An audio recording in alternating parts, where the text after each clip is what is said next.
बेटे previous year में 2014 का क्वेश्चन है। क्वेश्चन में बोला जा रहा है consider the separate solution of 0.5 molar ethanol. ठीक है, हम वन बाय वन करके सबको लिखते चलते हैं। पहला जो हमारा सॉल्यूशन है बेटा ये है 0.5 मोलर इथेनॉल C2H5OH। सेकेंड जो हमारा सॉल्यूशन है ये है 0.1 मोलर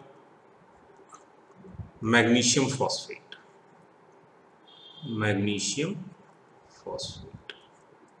राइट। थर्ड जो सॉल्यूशन है ये है 0.25 मोलर KBr।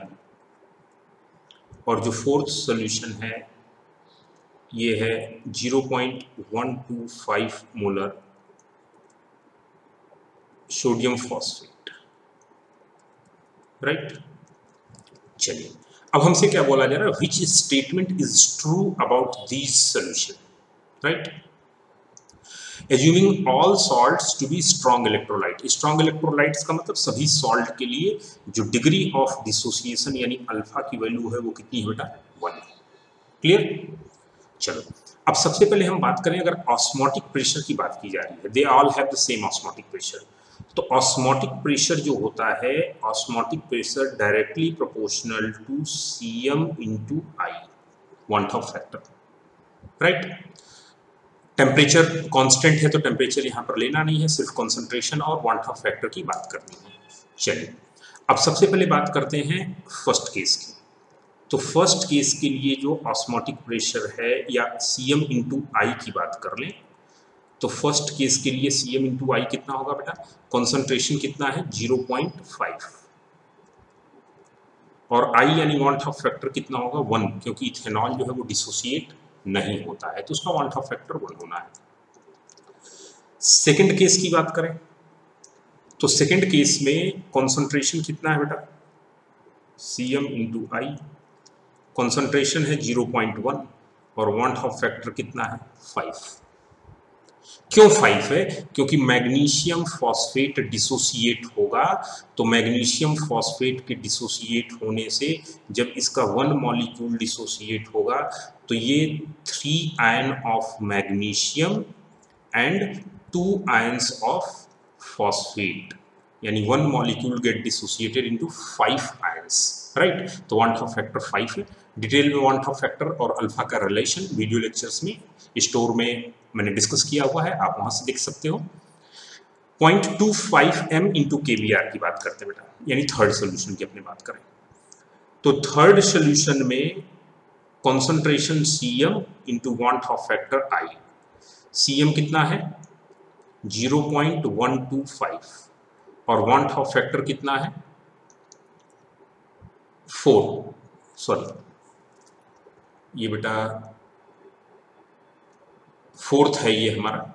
ठीक है। थर्ड में 0.25 इंटू KBr, तो 0.25 इंटू KBr की अगर हम बात कर रहे हैं तो यहां पर कितना हो जाएगा